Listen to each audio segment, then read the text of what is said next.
Like, that's my target market. Like, I want to help parents.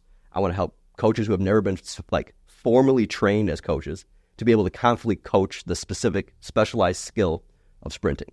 Because I'll work with athletes getting ready for the pro day to go to the NFL. And I'll ask them, how many times have you been taught how to sprint? They're like, no one has ever taught me how to sprint. Because people don't know how to teach how to sprint. Because, going back to the thing I said before, people just think you can't teach speed, so they don't want to bother. Like, it is a skill that over and over again, you can help people get faster. I could take an athlete who has never been trained in sprinting and in a week get them at least a tenth of a second faster. Like, I can say that with 100% confidence.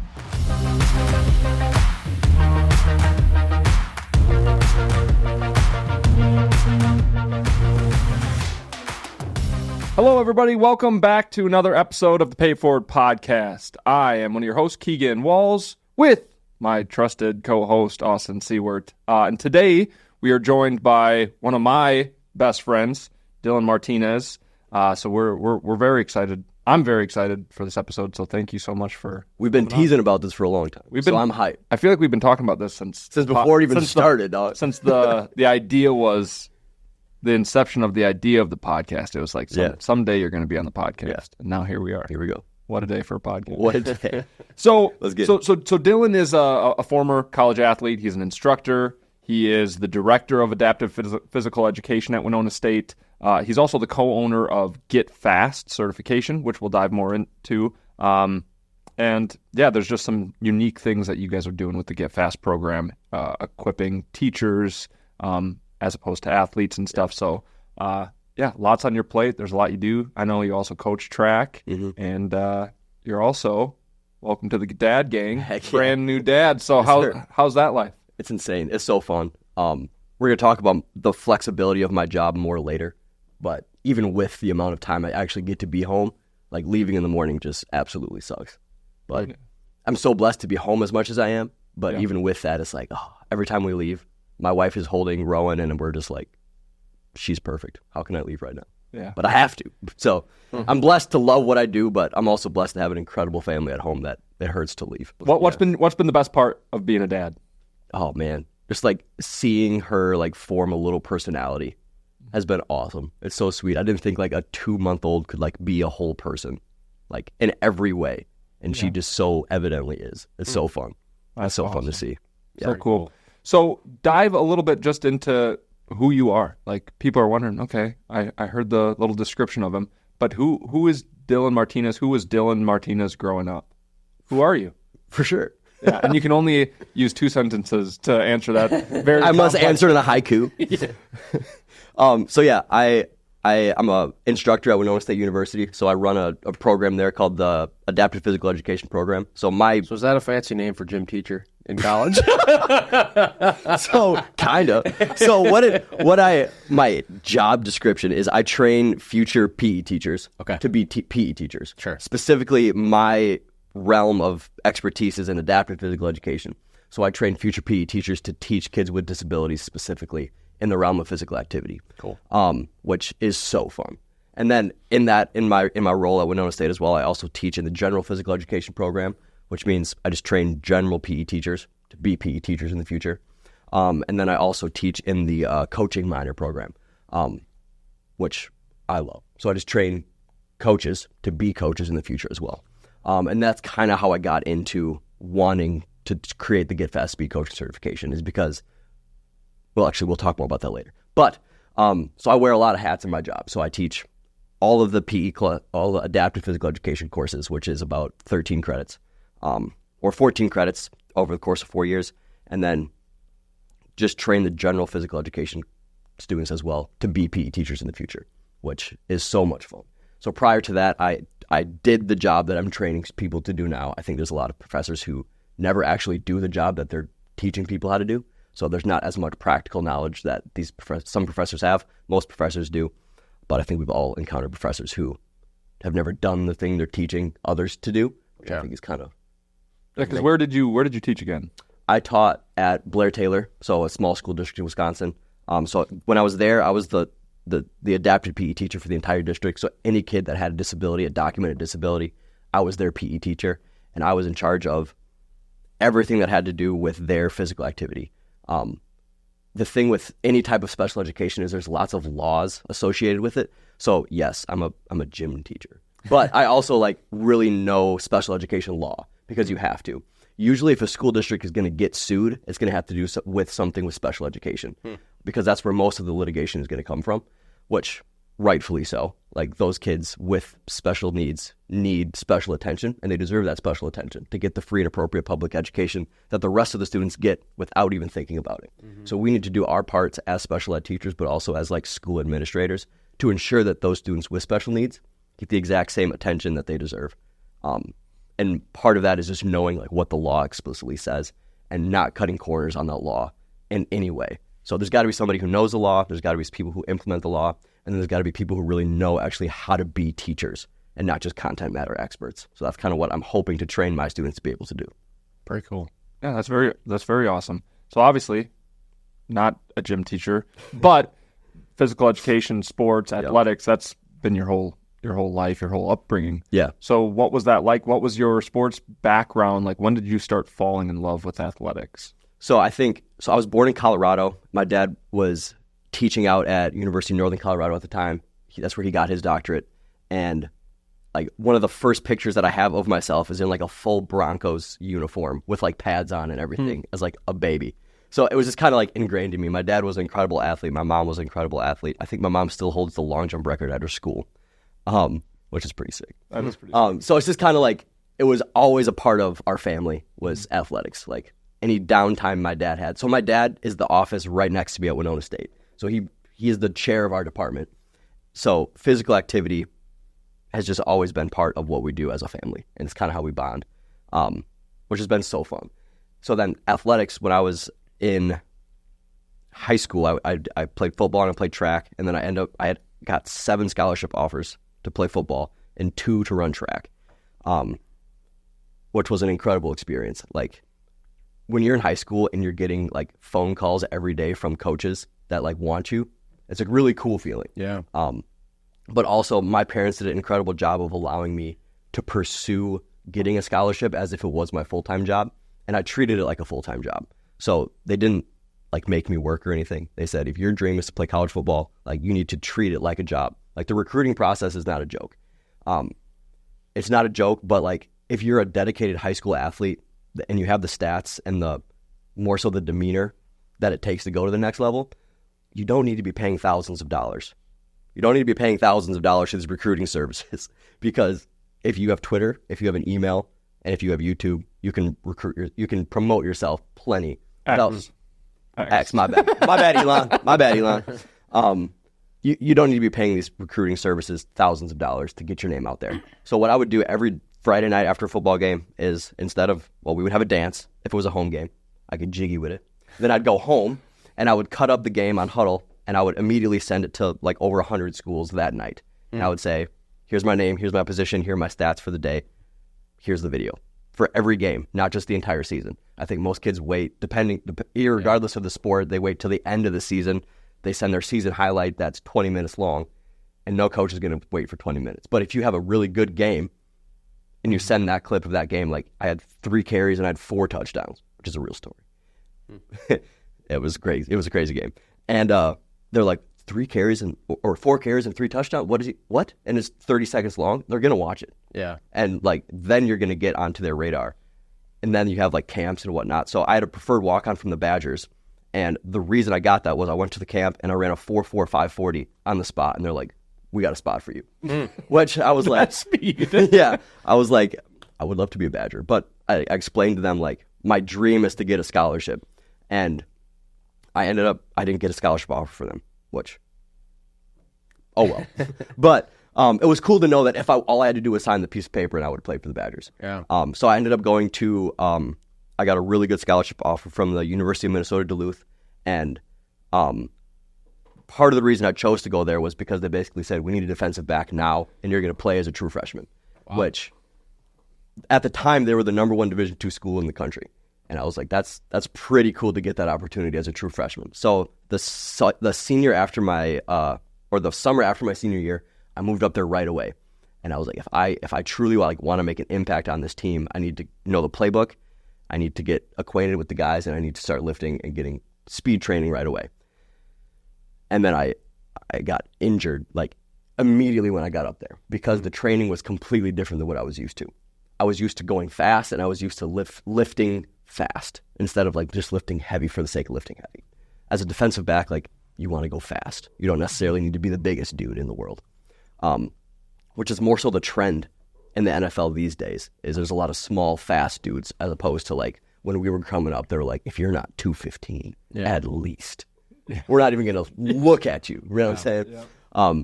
And I was not. I played as a true freshman. I started as a true freshman at 165 pounds, and I wouldn't recommend it.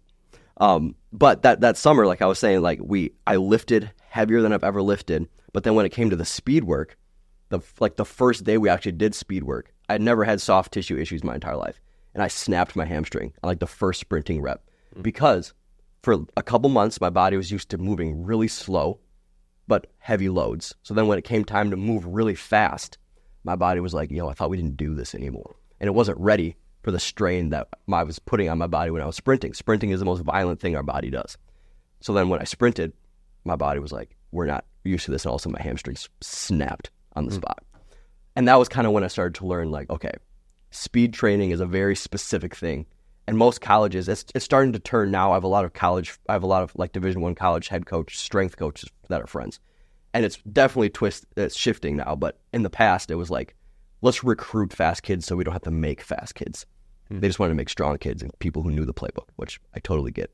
But the next thing I learned was I went to the training room that day when I pulled my hamstring, and I was talking to the head athletic director, and he was like, oh yeah, you're Dillon Martinez, you're fast. They're really excited about you. And I was like, well, thank you. I appreciate that.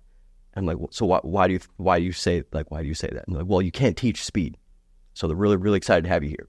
And I was like, I've seen my dad teach speed my entire life. Like, this shouldn't be just an accepted anecdote that you can't teach speed, which is, again, another reason why we came out with the Get Fast Speed Coaching certification. So speed opened, like being fast opened a lot of doors for me. But then there's all of these athletes who just have been told their entire life that they can't be fast for some reason. So that's kind of why we wanted to equip coaches to get their athletes fast, to build their confidence. Because if you think you're faster than everybody else, you're going to play faster than everybody else. It's such a cognitive thing. But I'm just so blessed that my athletic career and now my academic career are so interwoven, and I'm so passionate about everything I do, and everything just layers on top of each other. So that was a long-winded answer. So did you continue playing through college, or were you done after your injury? So I played for 2 years. So my first year, we went to the third round of playoffs. We got beat by Mankato. I hate, to this day, I respect Mankato, but they make me upset. They ended up going to the national championship game and losing that year. And then the next year, 3/4 of the way through the season, my left hip just exploded. And if you're a defensive back, you kind of need your hips. Yeah. So I had a pretty intensive surgery on my hip, and I was in a wheelchair for like 3 months after. And then after that, my career was done, which was an incredible bummer, especially because, like, as I told you, in high school, like, my job, the way that I saw it, was to get a football scholarship. Yeah. And then all of a sudden, in an instant, it was like, I can't do this anymore. So there's so much to be said there about, like, identity issues and, like, who you actually think you are when the thing that you've been working so hard for, all of a sudden you can't do anymore. So on a spiritual standpoint, like, I got so close to God in that time because he was so clear, like, you are so much more than an athlete because you can't be an athlete anymore. So who are you now that you cannot be an athlete? And it was at that time that I was like, I know who I am outside of being an athlete. And I think there's so many people who could just use perspective like that without having to lose the thing they see that they are in their own eyes, if that makes sense. Man, I can relate to that. You ran a 4.4? I think 4.8 or 4.9, I think. That's scooting still. But in high school, literally, in 2 days, my senior year, blew out my knee, tore my ACL, LCL, hamstring, fractured my tibia, and it was like, it's done like that. Like, I started most of my junior year. We had a really good team. We were 1 game away from state the year before, and, like, everything was looking good, and then in a moment, it's like, done. And I went and played at UWL for a year, And really the only reason I did it was just the motivation to get back and get healthy and have something to train for. So yeah, that didn't end up working out, but that, I can relate to just you have a plan and this is what you want to do, and then it's just ripped away from you in a second. And so what you're doing with the speed is kind of directly combating that and injuries. Absolutely. So tell us more about what the speed certification is. Yeah. So quick question for you. Yeah. Was your injury a contact or non-contact injury? Non-contact. Yeah. So I'm so sorry to hear that. Yeah. So we actually had a speed certification last night, and we had 30 kids there, and we had 6 coaches. And part of yes, I want to make kids faster, but I want to make them safe. So 80% of soft tissue injuries are non-contact injuries, and it's completely, I think, in my view, preventable with just technique changes. So they did a study in 2009, and it showed that they took 20 videos of a basketball rebound where somebody tore everything in their knee, and they took 20 videos of the same movement, but when the injury didn't occur. And what is the difference? And the main difference was the people who tore their knees, their entire foot made contact with the ground at the exact same time. So the forefoot, the midfoot, and the heel, all at the exact same time. Whereas the people who didn't tear their ACL, they were able to stay on the fore part of their foot, and then they had a little bit of that leverage, so their heel was kind of levitating a little bit to act as a force absorption. But how many times in your athletic career were you specifically taught about how to place your foot during a change of direction? Or how many times were you taught how to place your foot to be as efficient as possible during an agility movement? Or specifically deceleration. The forces on our body during deceleration are 7.5 times our body weight at times. That's an incredible amount of force. You're never going to be able to replicate that force in the weight room. And yet we think the only way we can strengthen our body is by loading up that squat bar and squatting even 400 pounds. That's not 7.5 times your body. Yeah. But when we're actually being an athlete and we're asking our athletes to do these athletic movements, the forces on it are just not replicatable in the weight room. So teaching them how to be efficient, we wouldn't let them squat with improper form. Yet we're letting them hit the ground from a max vertical jump with improper form. And it's so simple. So last night at the speed coaching certification, the thing that I probably said the most is don't let your heel touch the ground during any of my technique work that we're doing with our kids. Whether it's straight line speed, acceleration, max velocity, change of direction, agility, don't let your heel touch. Because the research says if your heel touches, something bad is probably going to happen. Because if you think about it, the whole foot hits the ground, the energy has nowhere to go but up. And it's going to impact negatively the weakest link in that chain on the way up, which for most people is their knee, which probably what happened to you. Yep. If you look at the Super Bowl, what's the dude's name who tore his ACL? Dre Greenlaw. Exactly. I was going to ask you about that. Yeah, if you watch that video, he's bouncing on the sideline. He puts his foot back, plants it, his heel hits the ground, his Achilles shoots right up his leg. So the reason that happened Changed the whole game. Changed the entire game. On the sideline that happened? On the side. It wasn't even in the game. To go back. Defense is coming back on the field. Yep. He was did bouncing. 2 He was bounces, bouncing. Went to go just jog on the field and pop. Yep. Dang. Watch the video in slow motion. Watch his heel. Instead of staying up and on his toes, his heel collapses, heel touches the ground, Achilles shoots up. So if you watch Olympic sprinters, their first step out of the blocks, their foot hits, their heel is way up, and that heel doesn't even drop. Their ankle is so strong. And one of the things that I do as a coach, but then now as a trainer of coaches, is we need to strengthen the ankle complex of our athletes. And you can be like, oh, that sounds terrifying. It's incredibly simple. I do it with third graders. It's so simple. So another thing that I'm really passionate about with our certification is I wanted to make it accessible for coaches. So I'm halfway through a doctorate degree right now, specifically focusing on teaching speed training. But I don't want to have to only be able to teach people who also have my level of education on the topic. So last night we had a long haul truck driver as a coach. We had a well driller. We had a principal. None of these people have degrees in exercise science. None of these people have degrees in coaching. That's my target market. I want to help parents. I want to help coaches who have never been formally trained as coaches to be able to confidently coach the specific specialized skill of sprinting. Because I'll work with athletes getting ready for the pro day to go to the NFL, and I'll ask them, how many times have you been taught how to sprint? They're like, No one has ever taught me how to sprint because people don't know how to teach how to sprint. Because, going back to the thing I said before, people just think you can't teach speed, so they don't want to bother. Like, it is a skill that over and over again, you can help people get faster. But you got to know how to do it. And I think strengthening that ankle complex is going to make you faster because you're going to have less energy leaking when that foot hits the ground. But also, it's going to make you such a safer athlete and mitigate non-contact injuries. Because I just don't think there's a reason non-contact injuries need to be so prevalent. I mean, you can have the argument about turf, which I think there's some argument there. But again, because they're saying turf makes it a little bit less energy efficient because your foot hits, and because there's not like dirt under it, it's usually just like concrete or something, that energy goes straight up. But if that whole foot is not hitting the ground, that energy doesn't have anywhere to go. So little things like that take 30 seconds every day to cue correctly with your athletes can make such a huge change. So when Eddie took over at Aquinas, I know he talked a lot about that. They've had a little bit of success in the last 3 years with the football team. Decent football team. Yeah, 3 state championships in a row. Yeah. So my speed program starts with tech every day. I don't use the term warm up ever. And all the teams that Eddie uses, the first thing they do every day is tech.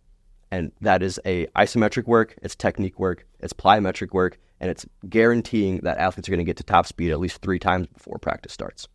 Because the problem with most athletic teams is it is assumed by the coach that athletes get to top speed during practice.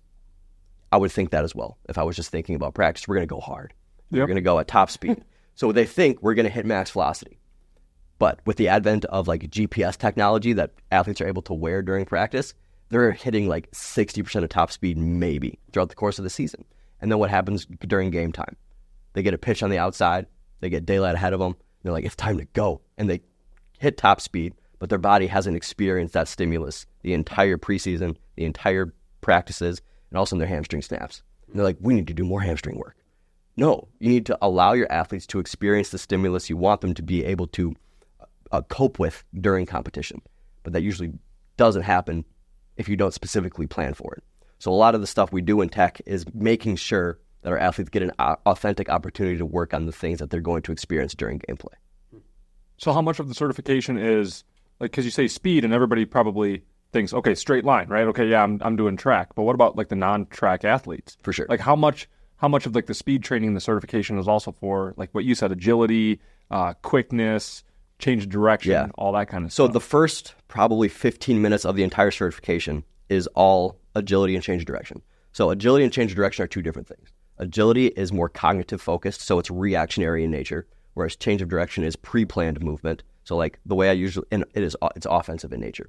So the way I usually describe it is agility. If you want to get really good at agility, you cannot know what is happening in the drill. It needs to all be based on reaction. So like when we play pickleball, that's all agility, except for when you hit it to me, it's change of direction because I know exactly where you're going every time. Can't get to it though because it's so stinking fast. Absolute laser down the line. Are you kidding? Right. So like defensive backs, like when I was coming up, there was a lot of drills where like we put cones out, we like run to that cone, then run to that cone. Good rep. But like I know exactly what I'm doing. Very rarely when I was a defensive back did I know for a fact where the receiver was going to go.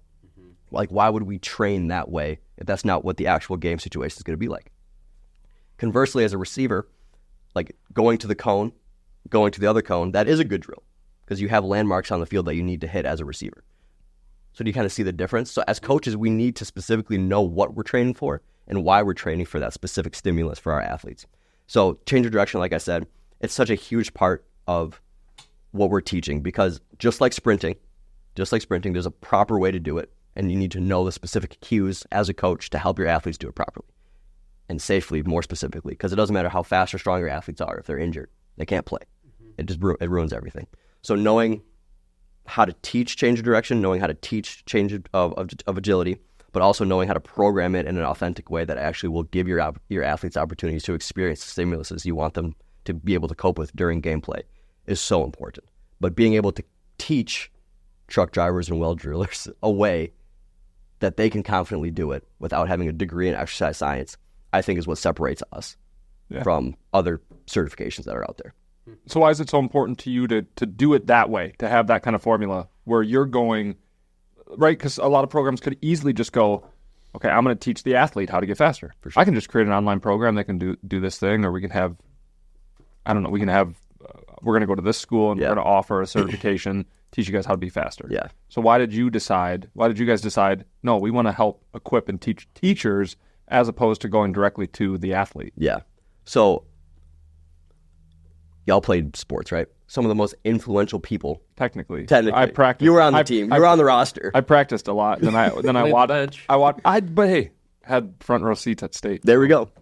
So y'all know that some of the most influential people in a school are the coaches. I do not want to make an impact on that influence. So I don't want to be the person that the athletes see as like the expert.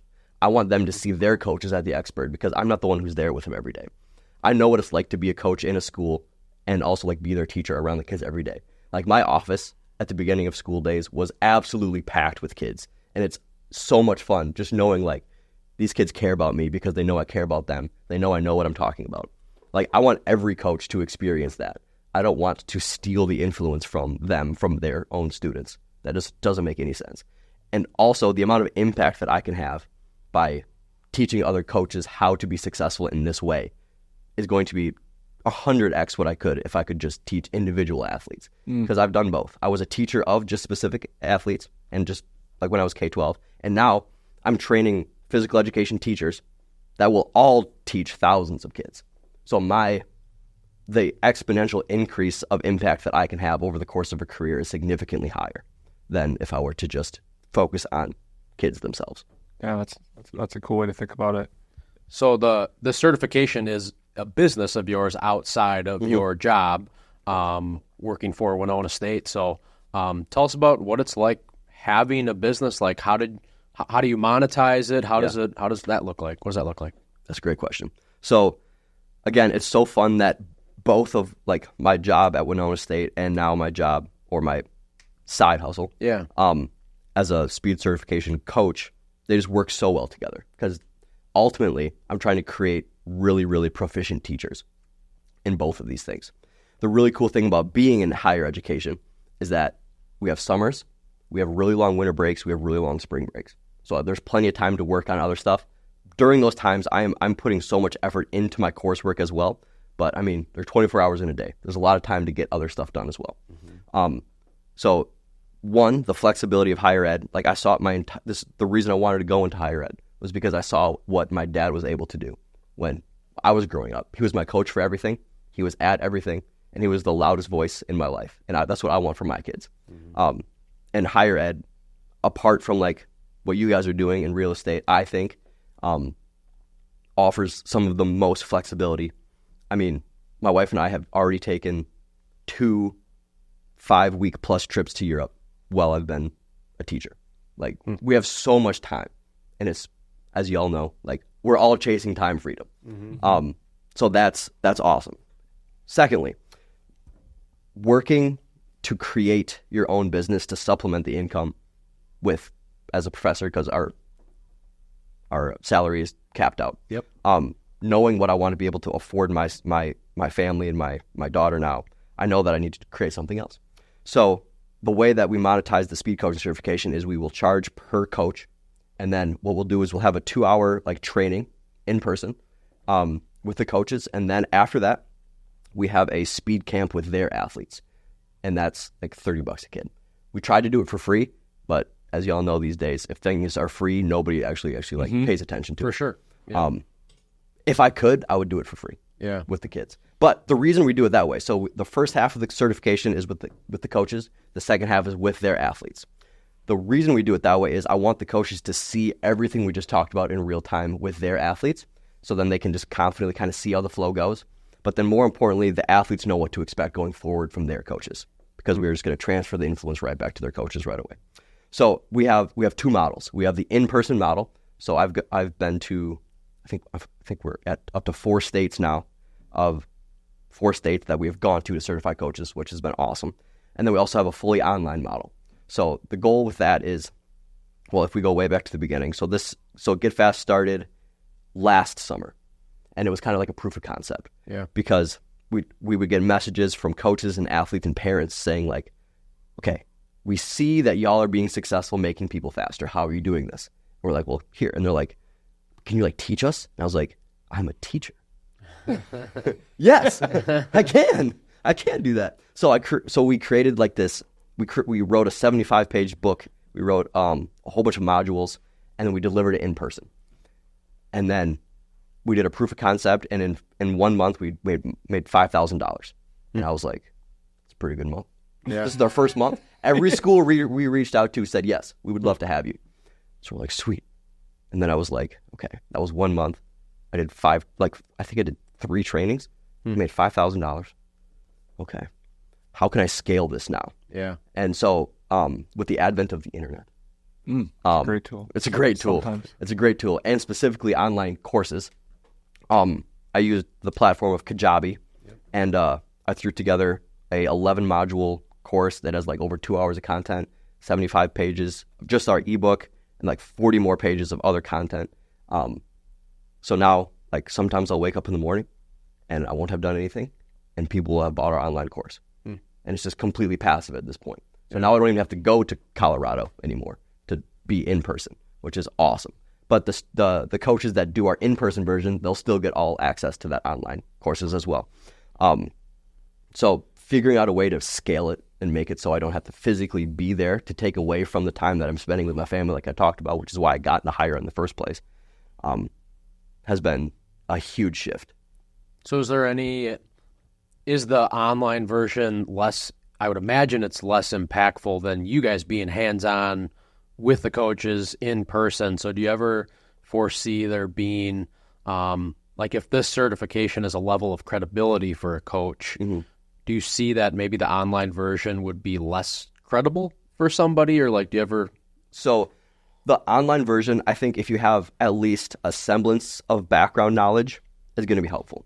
Obviously, like you said, I would prefer, and I think the coaches will get more out of the in-person because they'll actually be able to ask questions and get it in real time. And then specifically that speed camp with their athletes after, there's no substitute for that. Yeah. But I did everything in my power from like a pedagogical standpoint, which is like the study of teaching, to make the online version as like authentic as possible. Sure. Because I know, like, if I'm going to be paying for a certification and I'm going to be paying for a training, like, I want to be able to take it and that next day implement ideas. Yeah. Too many certifications, you'll take it and you're like, okay, those are really good theories. Now what do I do with it? Yeah. But our online certification, I went over and above to think like, okay, if I didn't know anything about speed coaching, could I, after I did this, the next day successfully coach speed? And I think we did that. And not only do I think it, we've had lots of people do it. Cool. And every one of them have said, like, I'm confident coaching speed now. So our quote or our motto is making all coaches speed coaches. And I think whether that be the in-person version or the online version, I think we've hit the nail on the head with that. And so when you buy it, is it like a monthly subscription, or you buy it and you get the package? You buy it, you get the package. Because then do you guys ever envision continuing to add more modules? Oh, yeah, to like, for sure. You know what I mean? Because then there's a little bit of back work there to Yep, absolutely. new stuff, new training technique. Yep, absolutely. New fun thing to do. Yeah. So once you buy it, so like the subscription model it's attractive from a monetary standpoint. Yeah. But ultimately, like, these are high school coaches who are using professional development funds that are finite. I was going to ask about that. Like, is the coaches paying for this? Does the school have a budget to pay for this? So a lot of the schools that we use, they just use their professional development funds or their booster club funds. Okay. We wanted to pick a price point it's $250 a coach. So we wanted to pick a price point that wasn't price exclusive or price inhibitive, but also like enough where the coach is like, okay, I should probably pay attention during this. And we feel like we're giving significantly more value than the monetary amount that we're charging. Other courses that are as comprehensive as ours are thousands of dollars. But again, these are high school coaches. These are not people who already have degrees in exercise science. Like, we want to give them the minimum effective knowledge that they can go and make their athletes faster, and they can do it confidently. And we're coming at it from a professorial background, meaning we know how to teach effectively, and we're going to implement the strategies we use in our day job to equip future teachers. And we're just going to package what we know how to do, what we have advanced degrees in knowing how to do, just into the specific content of teaching people how to teach speed development. Cool. Yeah. So when should somebody sign up for your course? Like, should Atticus be learning how to sprint? Because, man, dude, he's quick. He is quick. I've seen that boy moving he's moving in the yard across the street. Dude, so I've trained kids as young as like first grade. because I think, so another main reason why I think the speeds coaching certification is so pertinent is, so I train, like I said, future physical education teachers. So I know the standards that PE teachers are supposed to teach to. And nowhere in those standards is sprinting referenced. They talk about running a lot. They don't talk about sprinting, which is they're two different skills. If you watch people run the marathon, and you watch Usain Bolt or Tyson Gay or any of those guys run the 100, it looks very different. But physical education teachers are not teaching them differently, specifically in the K5 age ranges. So the critical errors in sprinting that I see are things like their arms coming across the midline. I'm sure we've all seen people run like that, or they're running like this. They're trying to go that way, but the top half of their body is going like this, rotating this way, which makes sense if you think about the shoulder joint. It's a ball and socket, right? It's circular. So it wants to move in a circular pattern. So it's going to be going like this. But that's incredibly inefficient, specifically extrapolated over a long distance. So if they're going like this for 800 meters, like think about how much harder they're working when all they have to do is fix it like this and go in a straight line. But specifically, like when I was playing football, if you watched me get a pitch, go around the outside, like as soon as I caught that ball, I turned into a sprinter. And I was like using proper sprinting technique to get down the field. And a lot of athletes have never been taught how to do that because the people who are most suited to teach the specialized skill of sprinting, I think, especially at a young age, are physical education teachers. And I train them, and I know we do not train them adequately in how to teach the specialized skill of sprinting. So that's why I think starting young is really beneficial. Yeah, start forming good habits when they're young. And so as somebody so I'm not fast, so I have to ask you, can everybody be fast? Or everyone can be faster. Faster. Everyone can be faster. There's no hope for sure. There's no hope for me. There's definitely hope for you. All right. I've seen you get down. Not for sure. I was never, ever in my life, ever coming close to 4.4 speed. So let's think about this. Because this is one of the things that I like hammer home in the certification, and then I also teach a speed coaching class at Winona State, is I have a picture of Calvin Ridley running the 40 and DJ Chark running the 40. They're both very fast. They're both very fast, right? DJ Chark ran a 4:34, moving. Decent. Calvin Ridley ran a 4:43. So it's a tenth of a second difference. So a layperson, so someone who's not really familiar with sprinting. A dummy. Might be like, that's not that much of a difference. But if you look at the picture, it's about 3 yards of separation. So think about when you were playing football. What would you give for 3 yards of separation in an offensive setting? For sure. Anything. And that's a tenth of a second difference. So I could take an athlete who has never been trained in sprinting and in a week get them at least a tenth of a second faster. Like, I can say that with 100% confidence. That's 3 yards of separation. Get them 0.2 of a second faster, that's 6 yards of separation. Extrapolate that over a second, that's a huge increase in separation just by getting a tenth of a second faster. And that's all by just learning how to effectively and efficiently move your body in a way that most people have never been taught how to do, if that makes sense. Yeah, because then you were fast, so talk about the importance of that, right? Yes, everybody wants to be theoretically faster or whatever, but since you were so fast, like what's the difference in terms of game speed, right? Because I would imagine, like, for me playing basketball, especially laterally, nobody said Keegan Walls is a supreme athlete. It hurts my feelings a little bit, but I wasn't. I was not very quick defensively. Praise God, we ran a zone defense. But I had to. I quit football after freshman year, but even that, like playing corner as a slow person, like I had to be so mental because I know I can't keep up or I don't have the matched athleticism. So it's almost like, right, you can't play scared and be successful. Exactly. You got to be a dog. You got to be the dog. Yep. And so for me, knowing I'm outmatched athletically, you're already at such a disadvantage. I always had either be a little bit more scared, more cautious, or always so in my head because I know I have to be, my IQ has to be way higher than yours, which I don't think it ended up being, which is probably why I never played. But like I have to be so mental and ahead of it to try to combat, like, this guy can get around me and move. I don't have the speed. You had the speed. So for people who are like, I should probably get faster, like, what's that like as an athlete when you have speed? It's the ultimate boost in confidence. Like, I knew for a fact if there was a person who had a step on me, which didn't happen all too often, but if it did, like, I was going to catch him. Like, so it allowed me to play with so much more aggressiveness, specifically as a defensive back. What position do you play? Linebacker, outside linebacker. Exactly. So Punter. perfect. So if you were dropping into coverage, Yeah. and you saw that the running back come out in the flats, Yeah. like you can be so much more aggressive, knowing like worst case scenario, I have the makeup speed I need to go and make the play if I make an improper read. So you're allowed to play with so much more freedom, whether it be football, volleyball, basketball. It doesn't matter. If you are confident in your abilities, you can play with so much more freedom. And I think speed is like the ultimate way to be confident in your abilities. Put it soft. Speed kills. This is a little bit of a change of topic, but like you teach gym teachers, right? What do you see the role as gym class for elementary school, for middle school, high school, and college? Because not everybody wants to be an athlete at the top of their game or go get scholarships, and everybody has to do gym. Right. And I personally remember taking gym class in college and think this is an absolute joke. I'm paying thousands of dollars to go here, and I'm forced to take gym class in college. So where do you see that changing at all, or like what do you see the role as gym class in those different age groups? So I think, like you said, I think as somebody who's in higher ed, there's so many things we can do to make higher ed so much better. So much better. I'll be the first to say it. Yeah. So we can get there in a second. But for K-12, I think the role of physical education is to create physically literate individuals, meaning people who understand the value of physical education and then know how to actually take advantage of their knowledge of knowing that it's important.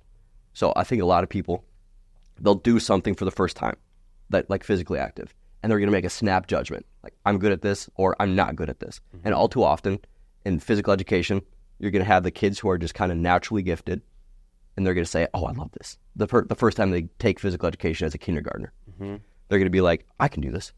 I'm in. Or you're going to get kids who are like, who don't have that opportunity at home perhaps, or they're just not naturally inclined to be like physically, to be moving that much at home for whatever reason. And then they're in the same class and they see you having success and they look at themselves and like, I'm not as good as that person. I must not be somebody who is a mover.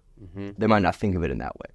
The role of physical education in like K-5, I think, is to create environments to allow students to have success in a physical activity setting so that they can self-identify as somebody who is like, I can do this. Because I think if you're not confident in doing something, the likelihood of you doing that thing is going to go way down. So creating opportunities for students to feel confident in a movement setting. Honestly, K-12, I think, is the role of physical education. But then moving forward from that is like middle school to high school is when you kind of start to see it actually like really play out. So like K-5, those kids are the most excited about physical education because kids are excited about everything. Yeah. And they don't really see themselves as like good or bad at stuff just yet because they're really egocentric. They just assume they're really good at everything for the most part. You know what I'm talking about. And then K or 5 through 12, you start to see like a separation. And that's when it's really important for us as physical education teachers to even go more so in the direction of trying to create environments where everybody can find individualized success. Because ultimately the goal of physical education is to create lifelong movers or people who are physically active for their entire life because that's the best medicine. That's the goal of physical education, is to allow students to find something that they will be excited to do for the rest of their lives. That's why pickleball is so exciting right now. It's such a low barrier to entry. It's such a fun game. And most of the time, the first time somebody does it, you can hit a ball with a paddle.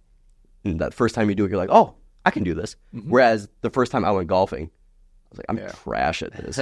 Dude, it could be 40 years. Like the barrier of entry is never happening for me. I can't hit a golf ball. It won't happen. Exactly. It can't happen. Exactly. And because of that, you don't see yourself as a golfer. So now think about that as like a 11-year-old kid who they're playing basketball for the first time. And there's 5 other kids around them who've been playing basketball already for 3 years. And they're like, man, I'm kind of trash at this. This isn't something I want to do. And then they never play basketball again. And then they just view physical activity through that one experience they had. And then it kind of taints their entire life. But if you have a really good physical education teacher who knows how to differentiate instruction, who knows how to create learning opportunities for every student to at least have some type of success through some sort of challenge, like the likelihood of that kid being willing at least to try other physical activities or even come back to basketball again, like exponentially goes up. because ultimately, like, once that student leaves high school, they might never use math again, or like they might never use the Pythagorean theorem again. Never. But at some point, they might look in the mirror and say, I need to be more physically fit in some way. And we need, as physical education teachers, to prepare them to know how to do that on their own without having to pay my wife to train them. Pay my wife. So how important is that role from the higher ed perspective? And you can lump this in with your coaching and your program too, because it all fits. You can be really good at something, but that doesn't mean you're a good teacher. Huge difference between an athlete who's an incredible athlete, and it does not translate over to them being a great coach. We see it all the time in professional sports. Yeah. Right? Like Hall of Fame player. Like, I want to go into coaching. They go into coaching. Just doesn't work. Just not a great coach. So for you, like, what's the difference, or what makes a very good teacher? Because you say we need these physical education, we need good teachers. Yeah. So how have you taken it as like your responsibility in that role, or what makes a really good? I guess the simple version. What makes a really good teacher? Yeah. Can I just interject? Yeah. The quote's just screaming at me. School of Rock. You guys have seen it? School Oh of yeah. Rock? Seen it? Those that can't teach Gym. Yeah, exactly. For sure. You were sitting on that one for a while, weren't you? My man was so excited. Dude, he was so excited. He was bright-eyed and bushy-tailed. I look over at him. I've never seen his eyes dude, like that wide. That is one of my favorite movies. That's such a funny It is quote, so dude. funny. We say it Those in that our can't department teach frequently. Gym. Right. So that's such a good question. Let's first start by what I think bad teachers are. So I don't know if you've had this experience in college. You'll go into a classroom on the first day of syllabus day, which is the worst day of the semester. And the professor's standing up there in their nice suit, and they wait till the classroom is quiet, and they say, all right, everybody, I want you to know that no one has ever gotten an A in this class, and I don't expect anyone in here to be the first. Have any of you experienced anything like that before? Okay. For sure. No, I only did a semester. Okay, so all too often, most people I've talked to have experienced something like that before. Yeah. That would be, in my mind, as somebody who views himself as a professional teacher, if you went to a real estate convention and you went to a seminar on flipping, and the guy got up on stage and said, all right, everybody, flipping's tough, and I want you to know that no one I've ever taught has successfully flipped a house before. Yeah. But I'm now going to teach you how to flip a house. Yeah. You know what I'm saying? Yeah. So it makes no sense to me that there are professors in this world who take pride in knowing that their students do not succeed in their class when the entire job of your entire job description is to help students be successful in your class, and yet you're taking pride in the fact that they're not. I think that is highly reflective of the state of a lot of some of the professors' views that I hear from students. So conversely, what I try to do is make the class as student-centric as possible. So for the most part, all of my assignments are pretty vague because I want the student to do and turn in and work on things that they will think is valuable and pertinent to what they are going to want to accomplish in the future. It is not about me. It is about them. So a lot of times, like last week, a student turned something in and said, is this how you wanted it done? And it looked incredible. It wasn't how I wanted it done. Or that's not how I want to say it. It's not how I would have done it. But I said, is this how it makes the most sense for you? Do you see yourself being able to use it in this way in the future when you're teaching? And she was like, yeah, this makes the most sense to me. I was like, perfect, that's how I want it. As long as the students are able to justify their decisions in the classroom or justify the decisions that they're making from a pedagogical standpoint, that's what I care about. I don't care about how they got there. I don't care about what it looks like when it's done. I want them to know for a fact that they know why they're doing what they're doing and not just doing something because they think it's how I want it done. And I want to foster that confidence in my students. Because again, going back to athletics, I know if I don't have to think about something, I'm going to be much better at it. Mm-hmm. And I want it to just be like second nature for my students now when they're teaching. Like, okay, this is the objective of the lesson. To get this objective, I know if I teach this, this, and this for 95% of the classroom, they're going to be able to make that objective. But also I want to teach them how to make modifications and adaptations for the other 5% of the class. So we're teaching to the bell curve, but also really confidently knowing the content that you're teaching so that you can turn it up or turn it down on a moment's notice, depending on what you're seeing in real time. If that makes sense. And how does that translate to then the speed coaching or your certification, right? Yeah. Because I assume it's not I just show skills, and then Right. there's a huge difference between here's the skill, I tell it to the athlete. Yep. But that's not teaching, right? They say if you really know something really well, you can teach simply. You can teach it very simply. Yep.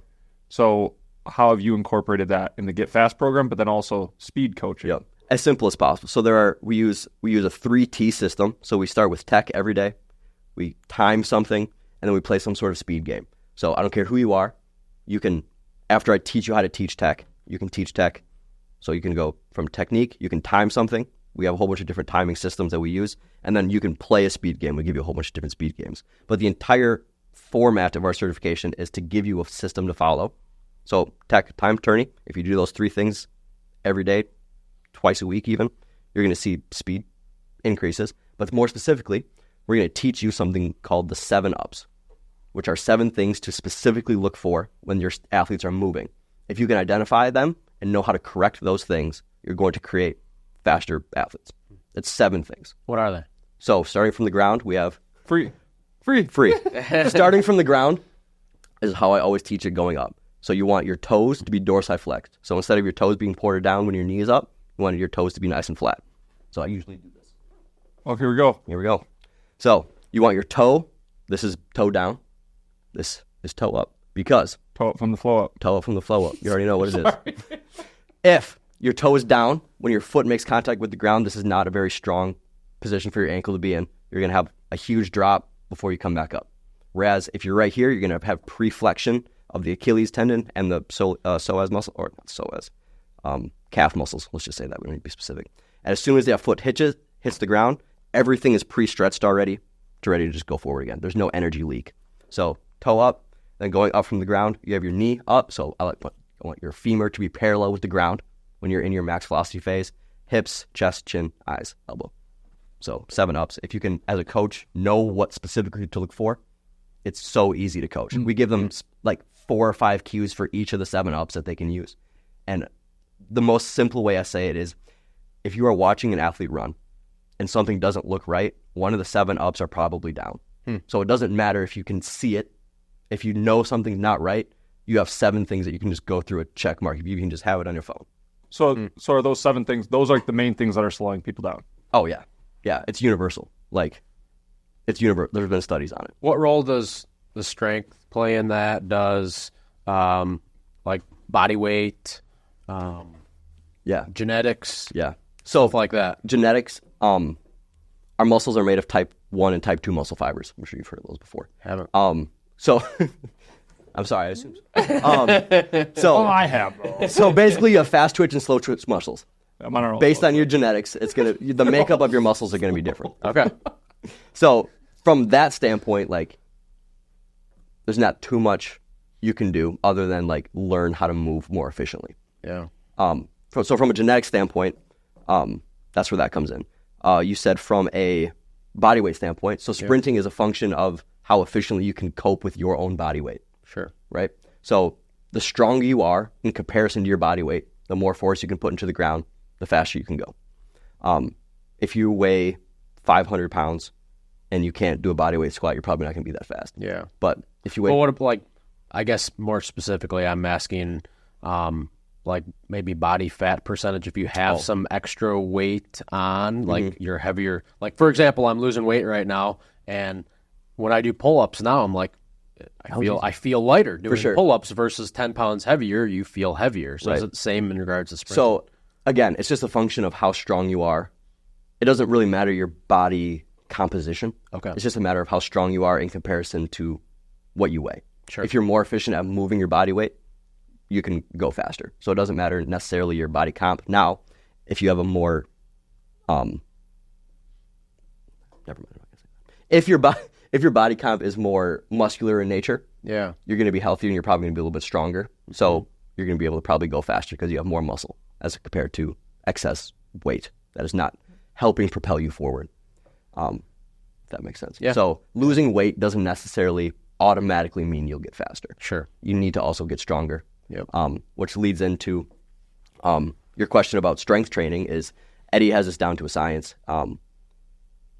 I think all too often, especially like old school football coaches, we're going to increase our max squat. And then we're going to automatically assume that if our squat goes up, our max velocity goes up as well. And that's just, like, studies have shown that's just not the case. Because if you think about what's the movement of sprinting is, it's a max velocity movement. If you think about what a max squat is that what I just said? If you think about max sprinting, it's a max velocity movement, whereas a max squat is a really slow movement. Yeah. So the movements are completely different. And we're utilizing different types of muscles to complete those movements in an effective manner. That makes sense because watch the NFL Combine, man. You get those linemen who, they're big boys. They are moving. They are moving. They're moving. They're moving faster than some of the quarterbacks. Yeah. So you never finished the last part of my question of what is the role of gym in college? So I think twofold. So I don't teach any like general PE classes to like college students. So all of my, and I don't think anyone in our department does. Oh, wait, one person does. All of our focus is just training future physical education teachers to do a really good job of being PE teachers. I'm trying to think if Winona State requires general PE.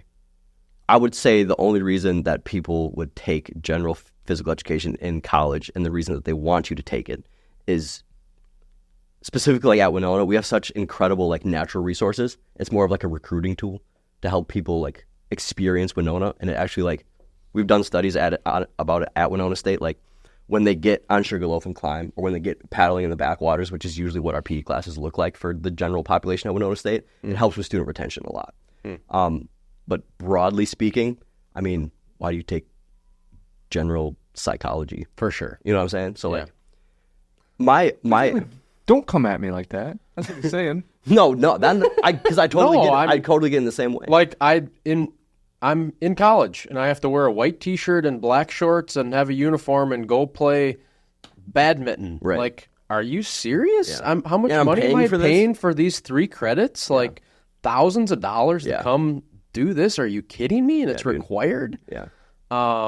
So it just gives you it puts a really sour taste in your mouth for somebody who likes physical activity in general. Exactly. Who has been an athlete historically and likes physical activity and values taking care of your body and like all of those things and also values like knows where I'm going professionally and want to build relationships and like develop myself, that I'm wasting my time being here. It just puts a really sour taste in your mouth for the education system in general. No, I agree. I think general, like the gen ed sequence at most universities are just frivolous for the sake of being frivolous. Yeah. And honestly, if you go back and like look at the trend of college attendance, but also like, I think it was in 62 where the government backed student loans. It's like colleges have no reason not to require that at this point. Yeah. It's incentivized by how the system is set up to force students to take more credits than they actually need. Because the schools know and the government knows that those are going to be debtors for the rest of your life. Yeah. So it's not necessarily a university thinking and valuing physical education. It's a university thinking, how can we get these kids to take as many credits as possible so that we know that they're going to be paying us for a very long time. That's so funny you bring that up because I graduated from UWL in 3.5 years and had no intent of doing that. I was going into my last semester and like looking at what's required left. Like, I think I can be done after this. Like, I think I can be done. So I went and met with my advisor. She goes, "Oh yeah, why don't you just take a minor then?" Like, I can be done after this semester and I don't have to pay another $10,000. Like, I can be done. Oh, well, yeah, I guess you could, but I would really encourage you to take a minor. Like, no, I want to be done. Yeah, like, exactly. But it's for what? For what? The minor for what? Yeah, exactly. So yeah, I don't know. Kind of going down a rabbit hole. No, it's a good rabbit hole. So let me comment. You go. Okay. So I agree 100%, and I think one of the most common issues that most high school kids make, and a lot of people in our generation have made, is frivolous college attendance with no plan. Yeah. So like you have a plan. Yeah. Right? Kinda, not really. Okay, so again, no, not same really. thing. No, So same no, I thing. didn't have a plan. Okay. I knew I wanted to be an entrepreneur. That was my plan. Perfect. You don't need college to do that. Correct. I agree. There are things you do need college for. Yeah. Being like in my position to create good teachers, I think you need to go to college. Yes. Lawyers, doctors, stuff like that. I think college is important. Yep. I'm sure there are other professions that I didn't cover. Trades. Trades, You can exactly. throw all those but in. that, like tech schools, you don't need to go to a 4-year university. You're going to get much more hands-on opportunities at a tech school if you're going to go into the trades. Nursing. Yeah. You're So welcome, the trend and the increase of people getting like undergraduate degrees, they did this study, and the study wasn't done specifically on the type of degree being gotten. It was just looking at undergraduate degrees. And they were looking at people in America who made more money. And it was noticed that they all had undergraduate degrees. So you would think all you need to do to be successful in America is get an undergraduate degree. And this was, I think this was like in the 80s, 90s. But they didn't look at the types of degrees being gotten in that study, which I think did a huge disservice. Yeah. Because if you tell a kid in high school that doesn't really know what they want to do, and they say all you need to do is get a college degree and you're going to be more successful than you would be if you didn't get a college degree, what is that kid going to do? He's going to go get a college degree. But if you look at the actual degrees people got, it's in those fields I just talked about. Yeah. That you actually need a college degree for. Instead, now we have all these people who are educated and yet have trillions of dollars in student loans as a nation that they aren't even using their degree. But they got that degree because they were told it's going to benefit them in the long run financially. Yeah. But they were never told, like, if you go, don't just get a women's studies degree and assume that you're going to make 6 figures. Or don't go and get a communications degree and think you're going to make 6 figures. Yeah. Like, let's get a degree that you actually need to have in order to be successful in that specific field. Have a plan. Take a gap year. Like, figure out what you actually want to do and then go to college if that's what you want to do. Or talk to people like you guys who have alternative methods. Or come and talk to me and be like, here's what I want to do. Do you think I need to go to university to do this? And as somebody who works in the university, unbiasedly, I'll say yes or no. If you want to be a teacher, which I think is specifically a professor, I mean, I graduated in 2014. I haven't stopped going to college since. So I'm in the system. You're almost a doctor, though. Almost. Almost got your doctor. May 30th, 25 will be done. But like in that, there are so many ways if you do choose to go to college, like Bruce was talking about when he was on here. Like you can get through, there are so many scholarships available. I had free tuition at Winona State because my dad was a professor, and I still applied for every scholarship available, and I got them, and I paid for my wife to go to school with those scholarships. Like there are so many ways to be creative to pay for college, but again, make sure you're going to college to get a degree in which you're actually going to use. Like a business degree, I'm sure there are places that require, at this point, it's an MBA, a Master's of Business Administration. So you're going to go to undergrad, you're going to get a business degree, then you're going to end up going to grad school anyway. Or you can just contact you guys and be like, hey, how can I actually like be successful as an entrepreneur? Yeah. And you're going to give them more like life-based information than, you know what I mean, than what they might experience at a university. So do there you see are, that? Go ahead. Do you see that changing? Like as somebody who works for a university, is the leadership at the university recognizing this, and maybe offering more specialized degrees versus having to go through all the gen eds and the gym classes and the dance appreciation and like, hey, don't hate on dance. but are they recognizing that this is silly? Because people are seeing this as silly, and they're paying money for silliness. I think something's going to have to change where they're going to have to recognize, okay, if we want to offer business, well, we're going to have to offer specialized business degrees. For sure. I was in a meeting last week where we were talking about how we can lessen the general ed credit load. Yeah. Now, the problem with that is unions are a thing. And when the credits start to go away, unions get upset, especially in Minnesota where the unions are really, really strong. Which I go both ways on unions. It's good because they fight for us, but also it's bad because they protect people who don't deserve being protected. Yeah. With that said, yes, I think the administration sees the writing on the wall, specifically post-COVID, where people have discovered like you can be successful without a college education. Specifically when they're seeing the success of tech schools in 2-year institutions. Higher ed, I just like the numbers of enrollment speaks for themselves. Like it's declining.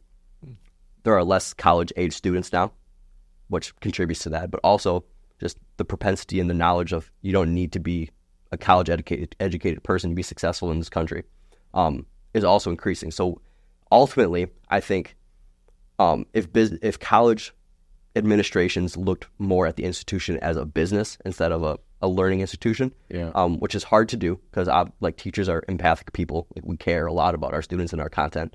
But ultimately, like, the role of an institution or the role of a college is ultimately to make money so they can continue to educate students in the future. And if you don't have students there to educate, you're not bringing in funds. So we need to figure something out, because 40 general education credits to become a physical education teacher. Like, crazy. So my dad said, know something about everything and everything about something. So I just love learning in general. I don't care how it happens. So like, I took history of the Mississippi River, and I loved that class. It was so fascinating. But again, like, I had scholarships covering it, so it was all good. But most people don't have that. So they're just like how you're saying, like, I'm just paying for this because it's something I have to do to check the box. I think that's just so wrong from a university perspective, when our job is to better the futures of our students, but we're hindering that by making them take classes they don't actually need to be successful. They'll be more well-rounded. If people want to be well-rounded these days, they will figure out how to be well-rounded. If they're motivated to be well-rounded. And I think that's the case of our generation. Big Macs. You'll be well-rounded. Honestly. So I'm going to cut that. I hope that kind of makes sense. Yeah. No, it does. Good. No, I think that's a good topic, because we talked about it. You are a viewer of our podcast.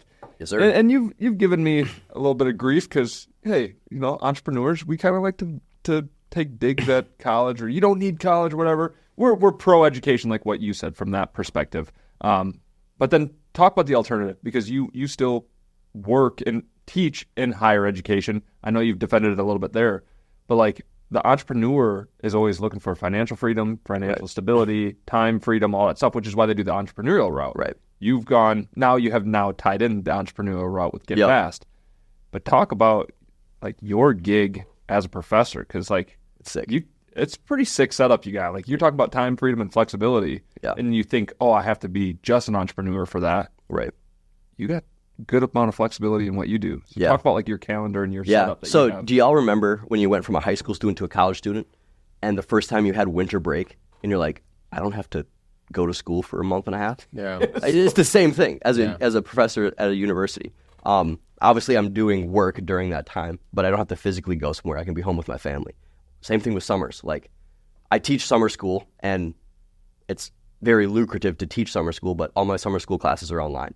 And I meet with my students like via Zoom or whatever. But like last summer, I was in Italy for 5 weeks, and I taught all my classes from Italy. Cool. And it paid for our trip while we were there actually doing it. That's awesome. And it was incredible. So the freedom that being in higher ed allows is, like I said, second to none. I saw my dad do it, like I said, my entire childhood growing up. And with that said, though, I've taken a master's degree, or undergrad, master's, and now I'm almost done with a doctorate. So like, most people can't get as far as I've gotten without student loans, which has been a blessing, and I recognize that 100%. But if you're willing to do that and put that work in, like the work-life balance of being in higher ed, I think everyone should be in higher ed. It's so much fun. The work-life balance is second to none. The higher rungs of the pay scale are very beneficial as well. The benefits associated with being a part of a university from a healthcare perspective, from a life insurance perspective, are also very good. But yeah, the time freedom is just, it's unreal. That's why I'm able to be here right now with you guys. Yeah. That's why we can play pickleball. That's why we can play pickleball so frequently. When it's not raining. I got to get in on that. Let's do it. We'll welcome you in. We will welcome you in. We ain't going to take it easy. We're going to smash you. You keep saying we. 2-on-1. I think there'd probably be only... Oh, I'd beat you for sure. Keegan's Dillon, attest. If he's never pided before, am I played before? Yeah, you were at the Blue Zone the other day. Sure. Am I going to beat him? Yeah. Thank you. So, to end off, I didn't get to ask you this question, so I got two. Okay. But start out with this one, which is just with your Get Fast program, you're coaching. Like, are there any experiences or stories of just like seeing it pay off, seeing it work? Maybe somebody came and took one of your courses, went back, implemented it, and like the times are dramatically different. Yeah. And they like share a success story. So on X, I'm pretty active on there with like within the coaching community. And I've had coaches like post pictures of their athletes' PR and be like, shout out to Dillon Martinez and the Get Fast Speed program for helping us implement and successfully make our athletes faster. Or a couple weeks ago, a coach like screenshotted the certificate that he got after he passed our test and like posted the screenshot and was like, quote, he said, "This is one of the best trainings I've ever got in speed development training." So like knowing that other coaches, or like I did a cert out in Colorado, and a couple weeks ago the coach texted me and was like, "Hey, we still do tech every day and we love it." So like little things like that like is so much fun. And then from a personal standpoint, I've worked with like third graders all the way up to college athletes, and just knowing like our system, it doesn't matter how good the athlete is. So last year I took over as the head sprint coach at Aquinas, and the year before a kid won the 1 and the 2, the 100-meter dash, 200-meter dash at state. So like I'm coming in to a place that is already successful. He was a junior. I was going to have him his senior year, and he was already really fast. It's like getting the keys to a Lamborghini, and they're like, "Don't crash it." Yeah. And I was like, okay, let's see if I actually can do this, because making slow kids fast is one thing. Making fast kids faster is another thing, especially when you're talking about a 100-meter dash where like a tenth of a second is a huge improvement. He went from a 10.81 to a 10.58, which was moving. And that was just in the course of a season. So like I know that I can make unathletic kids athletic and confident, which is what I specifically care about, specifically when they're thinking about themselves as a mover. Like as a PE teacher and as a coach, I want to create and boost confidence levels in my athletes and in my students. But also like I want to create athletes who win. And time again, we've been able to do that. That's awesome. Yeah. Well, if you have one other piece of advice on top of that, if you have one thing you want to leave viewers with, what would that be? Just in general, be relentlessly curious about anything and everything. Talk to everybody as if you can gain something from them, from a knowledge perspective, because you can. Like I said, my dad said, know something about everything and everything about something. So I think that if you can know more things, you're going to be a more interesting person. And the more interesting a person you can be, the more willing other people were going to be to form relationships with you, because you can have more commonalities with them. We could talk about hunting all day. Yeah. We could talk about dance for a long time. I love dance too. Not as in depth as you. But the more things you know, the more opportunities for relationships you're going to have. So whether that education come through a university setting, whether it come from the University of YouTube, or whether it be from a conversation you have with a person at a bus stop, learn as much as you can from everybody you come into contact with, and you're going to be much more of an interesting person for everybody you come into contact with. Love it. There it is. Dude, well, thanks so much for coming on. Obviously, I'm excited about this, so it was a pleasure having you come on the podcast. If there are any parents who want the certification, like I said, we've worked with everybody. So if there's any parents who want, I'll give y'all a discount code that y'all can get like half off. All right, we'll have the discount code below. We'll have the link below. So if you or your family, your kids, your school needs a speed certification, click that link. Discount code. Yes, sir. Awesome. Dope. Thank you guys so much. This was a blast. Hey, everybody. Thank you so much for tuning in. We sincerely hope that you learned something today and found value in today's episode. And as always, we appreciate your support and hope that you can all find a way this week to pay it forward.